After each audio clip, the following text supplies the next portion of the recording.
हाय diploma students, मैं Ritesh sir. और आपके काफ़ी डिमांड के बाद जो है आखिरकार जो है ऑनलाइन का ये प्लेटफॉर्म पे आपके लिए जो है फिजिक्स और मैकेनिक्स दो सब्जेक्ट जो है वो लेकर आ रहा हूँ। आज हम स्टार्ट करेंगे अप्लाइड फिजिक्स सेकंड के पहले chapter wave motion and its application से। ठीक है, यानी कि तरंग गति एवं इसके अनुप्रयोग से। ठीक, आइए सबसे पहला टॉपिक जो है इसमें वो है यांत्रिक तरंगे यानी मैकेनिकल वेव्स। आज क्या है इसको पढ़ते हैं इसमें।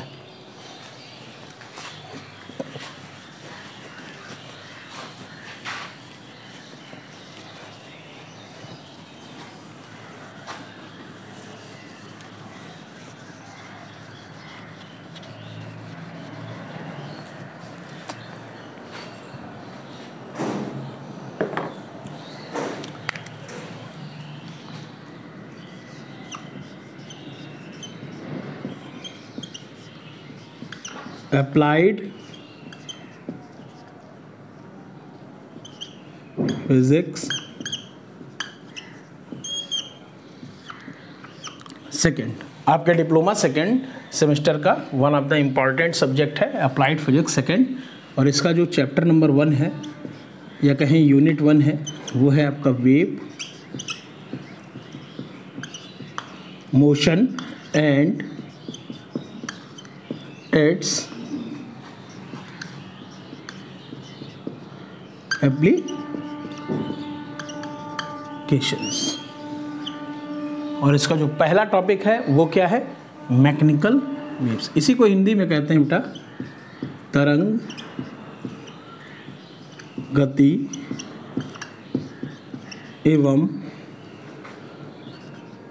इसके अनुप्रयोग।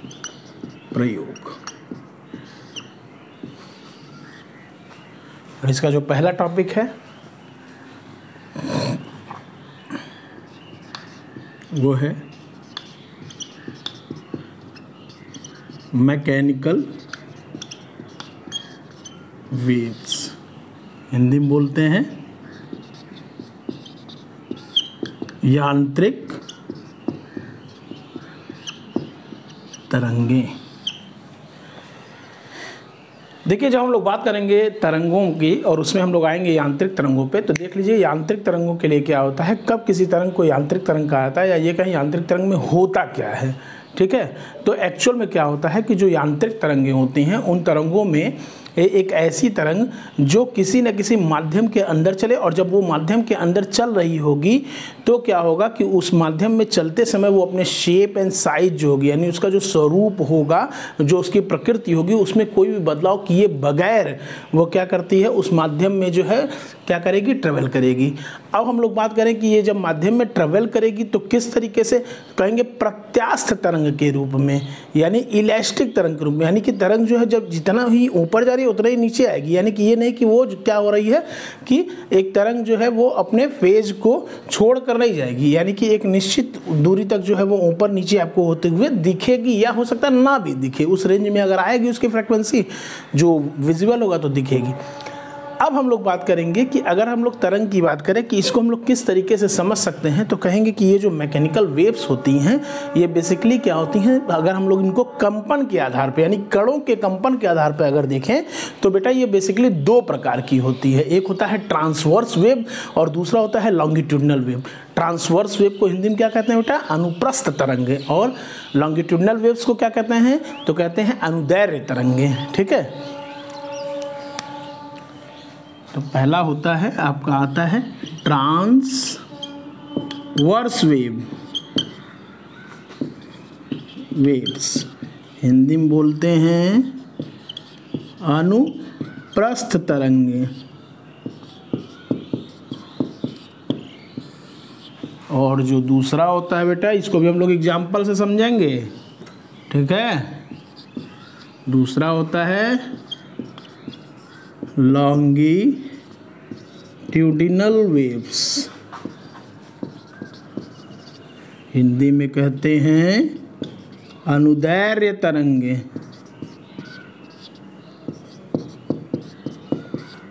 और किस आधार पर कह रहे हैं, तो कहेंगे कंपनों के आधार पर।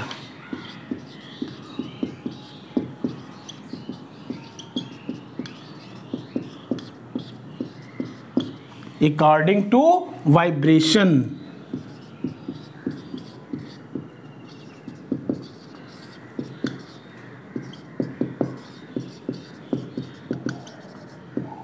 According to vibrations. ये क्या होती हैं, दो प्रकार की।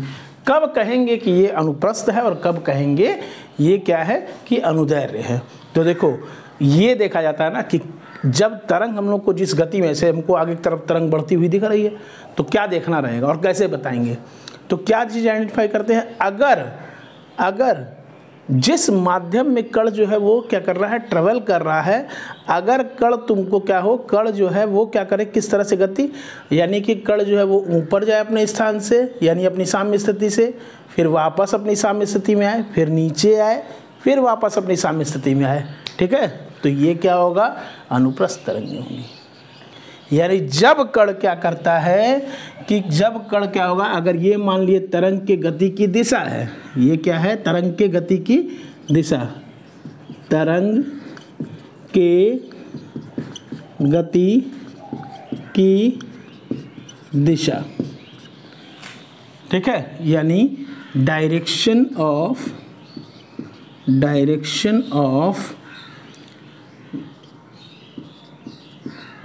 Wave travels. ठीक है, जिस दिशा में क्या हो रहा है, तरंग जो है वो गति कर रही है। अब क्या हो, अगर इसके बीच में जो कण आए वो कण अपनी साम्य स्थिति, यानी जिस पोजीशन में वो बिना किसी फोर्स के लगे तरंग के रह रही होगी। ठीक, अब कोई कण यहाँ पे था, अब जैसे ही ये वेव आई और इसको डिस्टर्ब की, ये वाइब्रेट करेगा, विक्षोभ उत्पन्न होगा इसमें। अब ये क्या हुआ, ऊपर गया, नीचे आया, फिर से उसी स्थिति में, फिर नीचे आया, फिर ऊपर। ये जो स्थिति होगी ये कुछ इस तरीके से, कण ऊपर गया, फिर वापस इसी उस पे नीचे आया, फिर दूसरी दिशा में नीचे गया, फिर वापस अपनी पोजीशन पे आ गया। ये जो कंडीशन होगा, कैसे ऐसा होता है, दिमाग में आ रहा होगा, तो देखिएगा। यानी कि कण क्या कर रहा है, तो कहेंगे कण तरंग की दिशा के क्या होगा, जब कोई कण अपनी साम्य स्थिति से क्या होगा, तरंग की दिशा, तरंग के गति की दिशा के लंबवत गति करता है, यानी ऊपर नीचे गति करेगा, तो उस कंडीशन में उसको कहेंगे अनुप्रस्थ तरंगे। कब कहते हैं कोई किसी तरंग को, अनुदैर्घ्य तरंगे। तो जब हम लोग इसकी बात करेंगे तो क्या होगा, तो मान लिया ये क्या है, तरंग के गति की दिशा है, तरंग के गति की दिशा है। ठीक, तरंग इस गति में, इस दिशा में क्या हो रहा है, जा रहा होगा। अब ऐसे करते हुए तरंग जा रहा है, तो अब यहाँ पे जो पार्टिकल बीच में आएंगे वो पार्टिकल कैसे, इनमें कैसे विक्षोभ होगा, ये इधर आए, फिर वापस इसी पोजीशन पे गए, फिर ये दूसरी वाली दिशा में ऐसे गए और फिर वापस आ गए अपनी पोजीशन पे। ऐसे जब ये वाइब्रेट करने लगे तो क्या होगा, यानी टू एंड फ्रो मोशन। तो इसमें क्या हो रहा है, up and down motion from it's mean position, अपनी साम्य स्थिति से ऊपर नीचे गति। मीन पोजीशन मतलब बेटा होता है साम्य स्थिति। ठीक, तो अप एंड डाउन। ठीक, आइए थोड़ा सा इसको क्या लिखेंगे, इसको कहेंगे टू एंड फ्रो, यानी इधर उधर हो रहा है ना ये, तो इसको कहेंगे टू एंड फ्रो। हिंदी में चाहे लिख सकते हैं इधर उधर, to and fro motion from its क्या हो जाएगा, मीन पोजीशन। यानी अपनी साम्य स्थिति से इधर उधर जब कण गति कर रहा होता है, ये क्या हो रहा है, एक्चुअल में क्या होगा, तरंग के गति के दिशा के पैरेलल गति करेगा। यानी कैसे करेगा, तो कहेंगे पैरेलल, समांतर। और यहाँ पे क्या होगा, तो कहेंगे ये कर रहा होगा परपेंडिकुलर।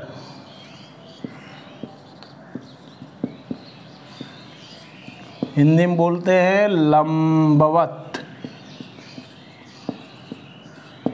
ठीक है, थोड़ा सा और एग्जाम्पल समझते हैं क्या होगा। देखो, मान लेते हैं कि एक गांव है, उस गांव या चलो शहर ही कहीं भी मान लो, जहाँ भी तुम रहते हो, तुम्हारे घर के पास में जो है एक छोटा सा तालाब है। ठीक है, अब तुम जो है किसी वजह से जो है घर में सूते गए हो, मतलब तुमको जो है कोई पीट पाट दिया है या डांट उट दिया है, या चलो छोड़ दो वो भी, तुम जो है धोखा वोखा खा गए हो। अब तुम जो है उदास हो, अब तुम निकले घर से। ठीक है, अब तुम जाओगे, करोगे क्या, तो यही जो है ये तालाब जो है या कहें जो ये पॉन्ड होगा, इसके किनारे जो है ये क्या होगा, पेड़ होगा। क्योंकि हो तो बेटा तुम हीरो टाइप आदमी। ठीक है, तो तुम जाओगे, अब तुम जो है पिक्चर देखे हुए, तो तुम जाओगे किनारे बैठोगे पेड़ के। ये आए, तुम यहाँ पे बैठ गए। अब तुम यहाँ पे आके जब बैठे, ठीक है, अब इस तालाब में क्या है, पानी पूरा है। अब तुम यहाँ पे क्या है, यहाँ पे छोटे छोटे पत्थर पड़े हुए हैं।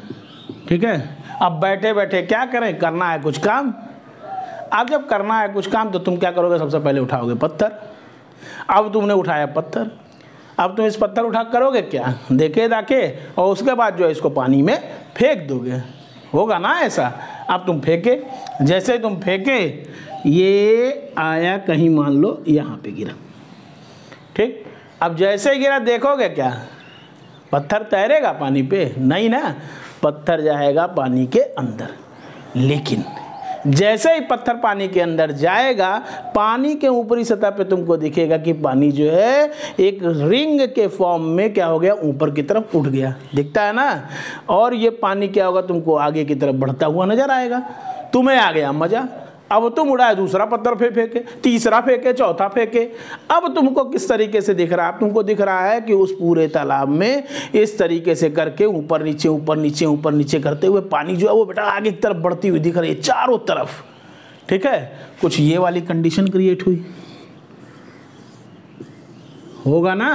अब ऐसे करते हुए जो है पानी आगे की तरफ, तुमको आ गया मजा। अरे अब तुम क्या किए कि इसी, क्योंकि था क्या, कुछ गर्मी उर्मी वाला समय, मान लो पतझड़ वाला, पत्ते उत्ते झरे हुए थे, तुमको आया दिमाग में खुराफात, क्योंकि पढ़ा तो थोड़ा बहुत तुम भी फिजिक्स हो। अब तुम उठाए पत्ता यहाँ से इसी पेड़ का, इस पत्ते को जैसे ही फेंके, मान लो थोड़ी दूरी पे आ गया कहीं पे, चलो यहीं कहीं आ गया होगा। अब ये पत्ता यहाँ पे गिरा हुआ, या मान लो उड़ के ही पत्ता जो है यहाँ पे गिरा हुआ था। अब तुम क्या देख रहे हो कि ये जो पत्ता है, इस पत्ते को जब तुम देखे, तुम पहले तुमको लगा कि पानी तुम्हारी तरफ आ रहा है। ठीक है, अरे तो बहुत बढ़िया है, पानी ऊपर होके हमारी तरफ आ रहा है। अब क्या होगा कि जब तुम इस पत्ते को देखोगे, तो तुम देखोगे ये पत्ता तो अपने जगह पर रुका हुआ है, ये तो वहीं पे ऊपर नीचे हो रहा है। इससे क्या पता चल रहा है, इससे ये पता चला कि जो कण था वो क्या हो गया। अब इसको तुम ऐसे करके देखना, पानी, पत्थर डाले, ठीक है, पत्थर तुम डाले, पानी ऐसे था, लहर उठी ऐसे ऐसे, पत्ता यहाँ पे कहीं था, पत्ता अपनी जगह पे ऊपर नीचे ऊपर नीचे ऊपर नीचे ऊपर नीचे कर रहा है। ये पत्ता ही इस तरंग के गति की दिशा के लिए क्या होगा, कण के तरीके से काम कर रहा है और ऊपर नीचे गति कर रहा है। अनुप्रस्थ तरंग का एग्जाम्पल हो गया।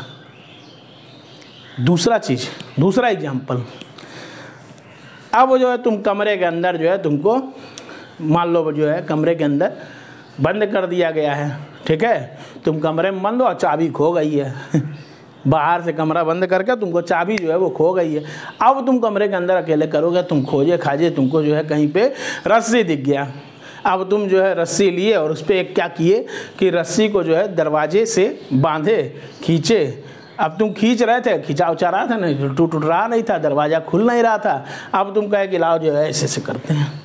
अब तुम रस्सी को जब इस तरह किए, अब फिर तुमको किस तरीके से दिखा, ये था दरवाजा, इसके कुंडी में तुमने बांधा रस्सी, ये रस्सी सीधा। अब इस रस्सी सीधे में तुम्हारा ये रहा हाथ, तुम ये रहे, ठीक है, ये तुम हो, ठीक। अब तुम जो है इसमें किए, बल दिए इस तरीके से, क्या देखे, तुम देख रहे हो कि रस्सी में कुछ इस तरीके से वेव उत्पन्न हुआ, तरंग उठी। अब ये तरंग उठी, ठीक, तुम कह रहे वाह ये तो वही है फिजिक्स का पहला चैप्टर, तरंग उत्पन्न हो गई, ठीक। क्या करोगे, अब तुम जो है इस तरंग को देख रहे हो, तुमको लग रहा है ये रस्सी जो मैं यहाँ से कर रहा हूँ यही आगे की तरफ बढ़ते हुए जा रही है, ठीक है। अब क्या करोगे तुम, अब फिर तुमने क्या किया कि एक मार्कर जो है, जो तुम कॉलेज से घर ले गए होगे, उस वाले मार्कर से तुमने क्या किया, कहीं पे एक जगह पे मार्क कर दिया, उसी के ऊपर एक जगह पे मार्क कर दिया, ठीक है, रस्सी पे। अब फिर तुम यही काम किए। अब क्या देखे, जहाँ तुम मार्क किए थे, जहाँ पे तुम काला किए हो या चौक से सफ़ेद कर दिए हो, इस तरीके की कंडीशन, वो पर्टिकुलर वाली जगह जब तुम देख रहे हो तो वो तुमको ऊपर नीचे सिर्फ होते हुए दिख रही है। किसका एग्जाम्पल हो गया, तरंग में कण क्या हो रहा है, ऊपर जा रहा है, नीचे आ रहा है, ऊपर जा रहा है, नीचे आ रहा है, अपनी साम्य स्थिति से ऊपर नीचे गति कर रहा है। और क्या हो गया, इसका मतलब ये क्या हो गया, कहेंगे तरंग के गति के दिशा के लंबवत गति कर रहा है, लंबवत मतलब 90 डिग्री पे, ठीक। और ये हो गया अनुप्रस्थ तरंगों का एग्जाम्पल, याद करने की ज़रूरत नहीं है, ठीक है।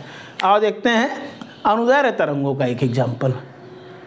तुम जो है घर में बैठे हुए खाली, क्योंकि हो तो बेटा तुम खलिहर ही, ठीक है। अब तुम क्या किए कि एक स्प्रिंग पा गए कहीं से, वही पेन के अंदर जो स्प्रिंग होते थे ना, टिक टाक करते थे, देखते थे, आया नीचे आया, फिर टिक टाक तुम स्प्रिंग निकाले। मान लो उसी तरह की अगर तुमको लंबी सी स्प्रिंग मिल जाए, अब क्या होगा, अब उस लंबी सी स्प्रिंग को तुमने क्या किया, एक तरफ से फिक्स कर दिया। जैसे तुमने एक तरफ से फिक्स कर दिया, अब तुमको ये स्प्रिंग ऐसे दिख रही होगी, ठीक है।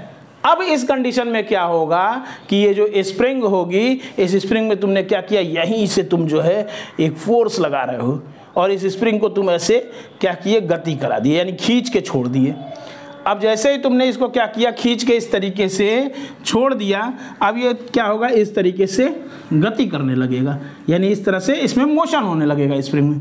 अगर तुम इसको ध्यान से देखोगे तो अब ये तुमको कैसा दिखेगा, अब यह क्या होगा कि इसके जो स्प्रिंग के कॉइल्स होंगे वो कहीं पर नज़दीक हो गए और कहीं पर दूर हो गए पहले से, फिर कहीं पर नज़दीक हो गए, फिर कहीं पर दूर हो गए,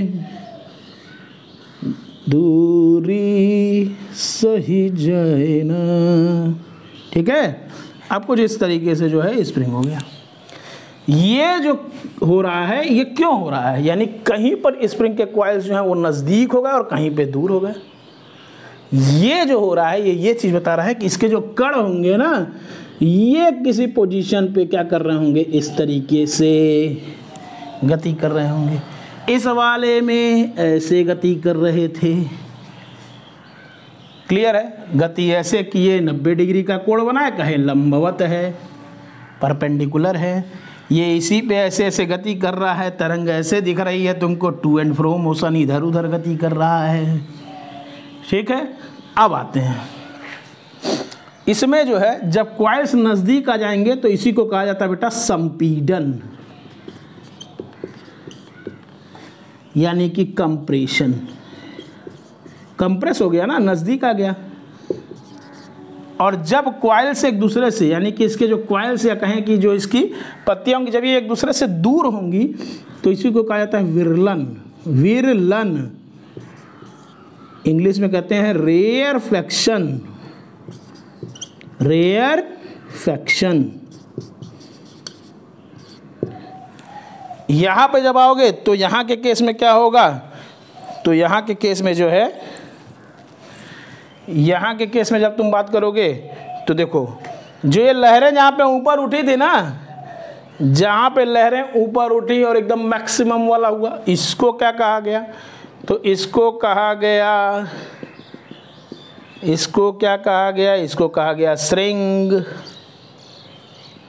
श्रृंग, ये रहे दूसरा श्रृंग, ये रहा तीसरा श्रृंग, और जो बिल्कुल नीचे वाला है इसको कहा गया गर्त, गर्त। श्रृंग को इंग्लिश में कहते हैं क्रेस्ट, गर्त को इंग्लिश में कहते हैं ट्रफ। ठीक है, अब सुनना क्या होता है। दो क्रमागत, क्रम मतलब जस्ट अगला वाला, दो क्रमागत श्रृंगों के बीच की दूरी या दो क्रमागत गर्तों के बीच की दूरी, ठीक है, को तरंगदैर्घ्य कहते हैं, यानी वेवलेंथ कहते हैं, और इसे लैम्डा से डिनोट करते हैं, इसे लैम्डा से डिनोट करते हैं। ठीक है, इसी तरह से दो क्रमागत संपीड़नों के बीच की दूरी को तरंगदैर्घ्य लैम्डा कहते हैं। दो क्रमागत विरलनों के बीच की दूरी को क्या कहते हैं, अनुदैर्घ्य तरंग, यानी कि वेवलेंथ कहते हैं। ठीक है, इस तरीके से हम लोग इस सारे चैप्टर्स को पढ़ेंगे। ये हमारा हो गया मैकेनिकल वेव्स किसे कहते हैं, और इसके बाद मैकेनिकल वेव्स के हम लोग कंपन के आधार पर जो है वो टाइप्स देख रहे थे बेटा, अनुप्रस्थ तरंग और अनुदैर्घ्य तरंग, किस तरीके से ये होगा, ये सारा एग्जाम्पल हम लोगों ने देखा। और इस पूरे टॉपिक में हम लोगों ने इसको सीखा, क्योंकि वीडियो को बहुत लंबा नहीं करना है, छोटे छोटे टॉपिक्स में पढ़ना है। ठीक है, तो आज के लिए ये इस टॉपिक के लिए इतना ही। इसके बाद जो हम लोग पढ़ेंगे तो ये सारी चीज़ें पढ़ेंगे कि इसके सारे टर्म्स कौन कौन से होते हैं तरंगों में। ठीक है, यानी कि हम लोग आयाम क्या होता है, आवृत्ति क्या होता है, आवर्तकाल क्या होता है, इसके बाद हम लोग पढ़ेंगे कला किसे कहते हैं। ठीक है, और तरंगदैर्घ्य क्या होता है, ये सारी चीज़ें हम लोग पढ़ेंगे। ठीक, तो मिलते हैं अगले लेक्चर में, बाय बाय।